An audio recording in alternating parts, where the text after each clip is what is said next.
What is up, guys? It is Joe. We are back. We're talking ball about the Cats today, and I'm not going to sugarcoat it. K-State had a rough go with things yesterday, missing out on both Clifford Omoruyi and Khalif battle in the transfer portal, two guys that K-State made the final cutdown lists for. And I totally get that there is some pissed off people, there's some disappointed people, there's, a ton of different emotions, a ton of different takes flying around social media.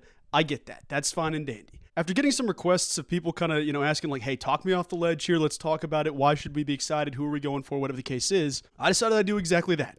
Today's video, I'm giving you my thoughts on the situation, and I'm not trying to change you. I'm not trying to tell you can't feel a certain way or you can or can't, whatever. I just wanted to talk about my emotions on the situation and where we're heading next, of what to expect for, what to look for, whatever the case is. That's going to be all of today's video, but before I get into it, let me tell you this. If you like the channel, be sure and consider subscribing. It does help me out immensely, and it's a cool way for me to see more K-State fans hit the channel. But I'm going to start here.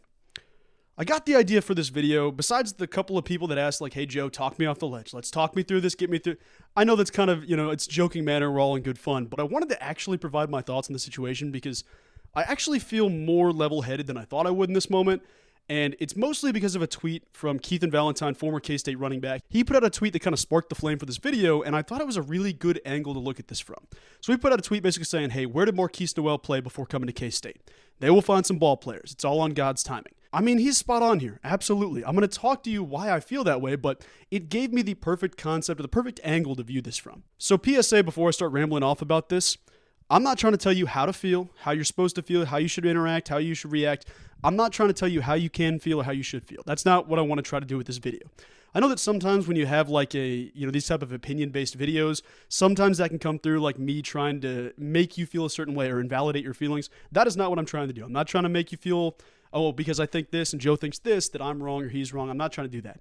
I'm just trying to tell you a good way to look at this from because I feel pretty confident about the team going forward based on this stuff. So the first part of that tweet basically saying, where did Keys go before Kansas State? So we all know it's Arkansas, Little Rock, and obviously a lot of these schools in the transfer portal are the UNCW, UNCG, Arkansas, Little Rock, the different kind of like smaller colleges that get to the next one, the Tarleton States, like there's a bunch of different things like that. I took a look at some of our fan favorite players from Jerome Tank's first year, the Elite Eight run, because I think it's a good example of where we're at now versus where we were then. There's this narrative of like, well, we keep missing on people. We keep doing this. We keep doing this.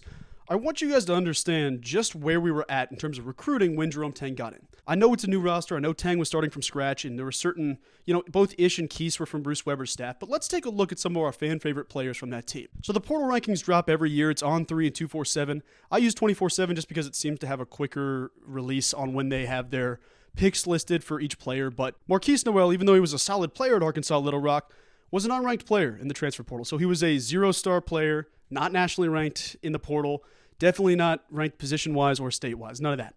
He was an unranked guy, committed to K-State. Nobody thought anything of it in terms of rankings. Keontae Johnson, and there is a caveat on Keontae. Obviously, with Keontae's medical history, he was dropped down in terms of rankings based on where he's supposed to. So there is that caveat. But for the sake of this, Keontae in the portal was a 3-star prospect, specifically in the transfer portal, and the 92nd ranked player in the entire portal. Desi Sills, a guy who everyone unanimously is like, I wish we had more time with Desi.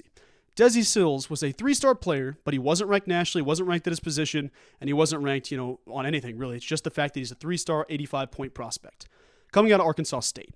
Cam Carter, one of my personal favorite dudes, obviously hits the portal again. That stinks, but Cam was unranked coming out of Mississippi State. He'd only played very, very limited minutes at Mississippi State coming out, but ended up at K-State as an unranked player through the portal. Naquan Tomlin, same thing. JUCO prospect coming from Chipola College. There really wasn't anything to go off of with Quan. He's an unranked player as well. David Gasson, a dude who deserves every bit of the flowers he has now, was a 3-star player similar to Desi, but he wasn't ranked in the portal overall or at his position. So you look through the list of guys. Keese and Keontae, arguably top 10 players in K-State basketball history.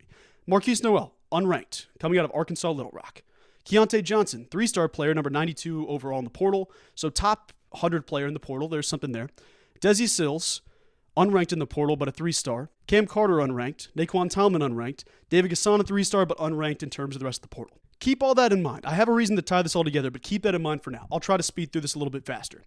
The people we have missed on this offseason, yeah, it sucked. Yeah, it sucked to see Cliff go to Alabama. Yeah, it sucked to see Khalif Battle go to Gonzaga. But overall, you look at the numbers, just to compare them to where we were at. Cliff Omoruyi is the 13th ranked player in the portal. He's a consensus 4-star in the transfer portal. So there's only 12 players better than him in the entire transfer portal. Khalif Battle is a 4-star as well. 50th ranked player in the entire transfer portal. There's 49 players better than him. Michael Brown-Jones, it's the third one I'd mentioned that we missed on. Also a 4-star, but because of the increased volume of how many players in the portal, 4-stars now span outside the top 100. It can get anywhere to like the, borderline top 200 players can still be 4-stars. Michael Brown-Jones, a 4-star player, is the number 127th ranked player in the portal.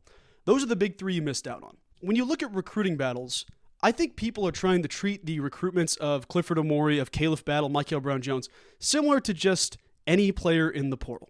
Hear me out on this. K-State has landed 4 studs, 4 really great players that I think will all be really big fits and become fan favorites in short time.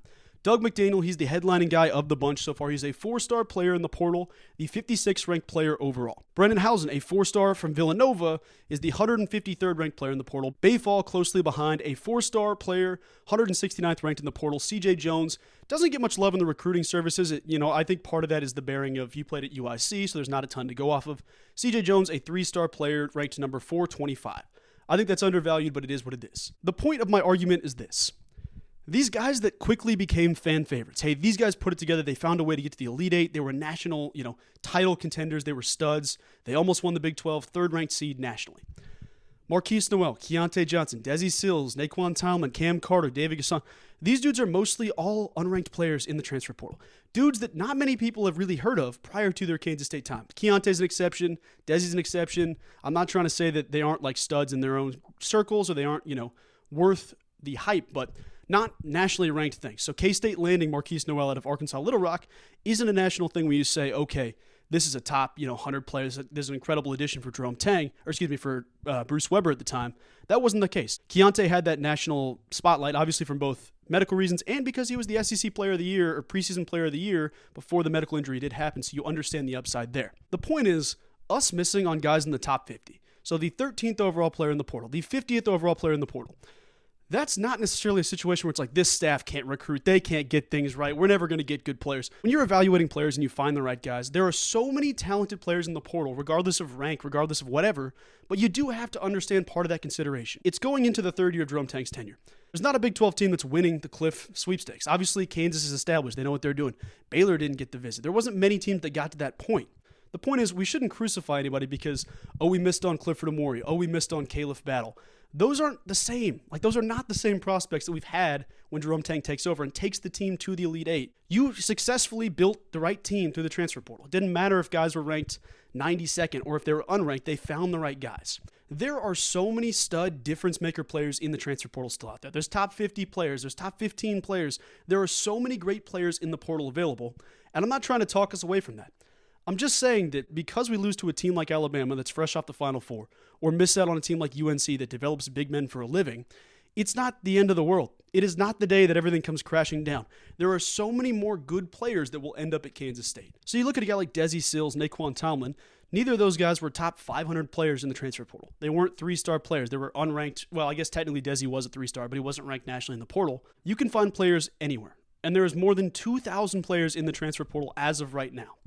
Kansas State will have so many more opportunities to win the right recruiting battles, to identify the right guys, get them to campus. Hey, we're going after this guy hard. This is the person. This is a diamond in the rough. This is the type of player we want here. At the time of recording this, it is May 5th, Cinco de Mayo. I think you're watching it on the 6th, more than likely.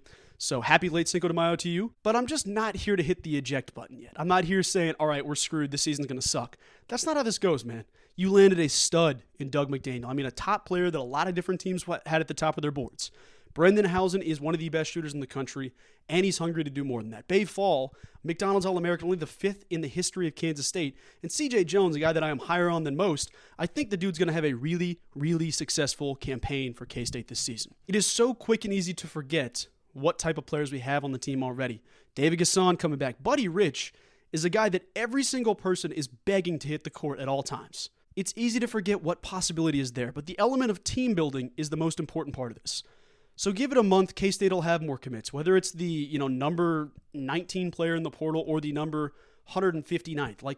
You're going to have so many more opportunities. And I know that recruiting rankings aren't anything. I'm not trying to base it off that, but the higher up you get to, the harder that competition is going to be. I'm not saying that the staff can't win those battles. I'm not saying that they shouldn't go after those guys, but it is kind of funny to me to see the immediate panic because I understand how many difference makers are still out there and nobody knows their name. I mean, until Baba Miller was linked to Kansas State, I hadn't heard of Baba Miller, and that's unfair to Baba. Obviously, I'm not a Florida State guy, but I hadn't heard of Baba.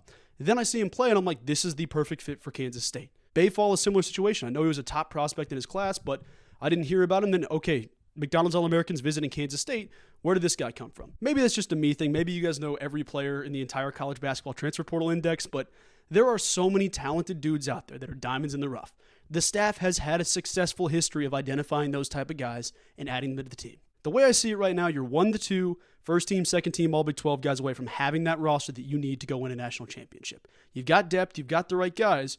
Go identify a stud, go get that guy. Whether that's Trezarian White or JT Toppin, whoever these guys could be, there's still a lot of studs out there, and I've got a lot of videos on the channel discussing those guys, but it's just too early to hit that panic button, folks. I get that you're pissed off. I get that you're mad. I get that we're frustrated. I'm not trying to tell you to change any of that, but the only thing I'm trying to encourage you to understand is how much upside still is out there, how much is on the plate for this staff.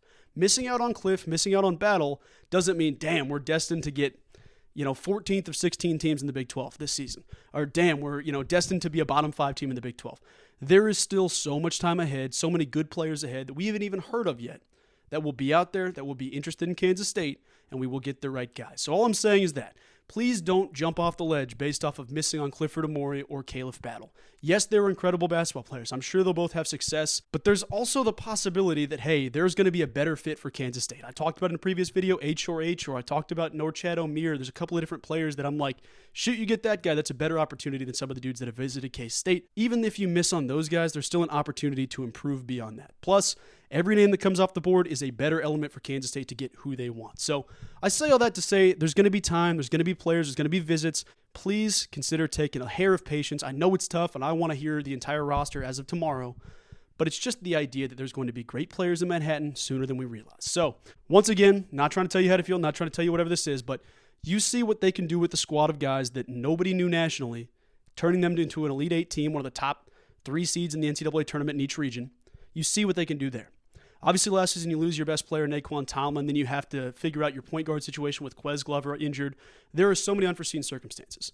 What I'm saying is that you still have multiple months to develop a team. Guys don't officially report to K-State until June 1st. I mean, every one of these transfers we've added, like Brendan Housen's at Villanova still, Doug McDaniel's still in Ann Arbor. Like, there is still so much more time ahead. There's so many more great players ahead. And I will keep you updated as I hear those players, whether that's somebody linked to K-State, whether that's somebody visiting K-State, whether it's somebody that I just feel would be a good fit.